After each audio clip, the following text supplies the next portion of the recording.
পহেলা জুলাই থেকে নতুন pay scale কার্যকর হওয়ার ঘোষণা এসেছিল বাজেট বক্তৃতায়। ক্যালেন্ডারের পাতা উল্টে জুলাই পার হতে চলল, কিন্তু গ্যাজেট কই? সরকারি চাকরিজীবীদের মনে এখন একটাই প্রশ্ন, বেতন ঠিক কবে বাড়বে?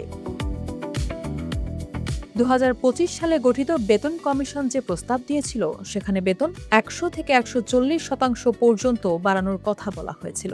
কিন্তু বর্তমান সরকার ক্ষমতায় আসার পর পরিস্থিতি সামাল দিতে নতুন করে একটি উচ্চ পর্যায়ের কমিটি গঠন করেছে। তারা এখন বাজেট এবং অর্থনৈতিক সক্ষমতা বিশ্লেষণ করে নতুন খসড়া চূড়ান্ত করছে।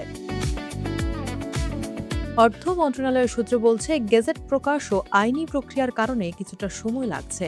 তবে সুখবর হলো, নতুন বেতন কাঠামো যে তারিখ থেকেই কার্যকর হোক, বকেয়া সহ টাকা পরিশোধের বিষয়টি সরকারের বিবেচনায় আছে।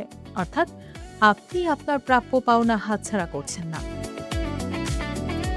প্রধানমন্ত্রীর অর্থ ও পরিকল্পনা উপদেষ্টা রাশিদ আল মাহমুদ তিতুমির জানিয়েছেন, পুরো বিষয়টি একবারে নয়, বরং ধাপে ধাপে বাস্তবায়ন করা হবে।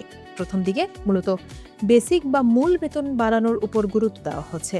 চলতি মাসের মাঝামাঝি বা শেষ নাগাদ গেজেট প্রকাশের একটি জোরালো সম্ভাবনা রয়েছে।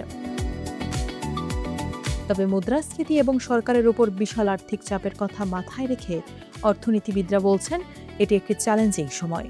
প্রায় ৪৪,০০০ কোটি টাকা বরাদ্দ রাখা হয়েছে নতুন কাঠামোর জন্য। এখন দেখার বিষয়, কত দ্রুত সরকার আমলাতান্ত্রিক জটিলতা কাটিয়ে এই গেজেট প্রকাশ করতে পারে।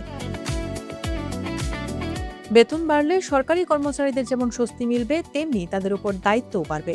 অর্থনীতিবিদদের মতে, বেতন বৃদ্ধির পাশাপাশি সাধারণ মানুষের দোরগোড়ায় সেবা নিশ্চিত করাটাও জরুরি। তবে দিন শেষে সরকারি চাকরিজীবীদের দীর্ঘদিনের অপেক্ষার অবসান হতে চলেছে, সেটা বলাই যায়।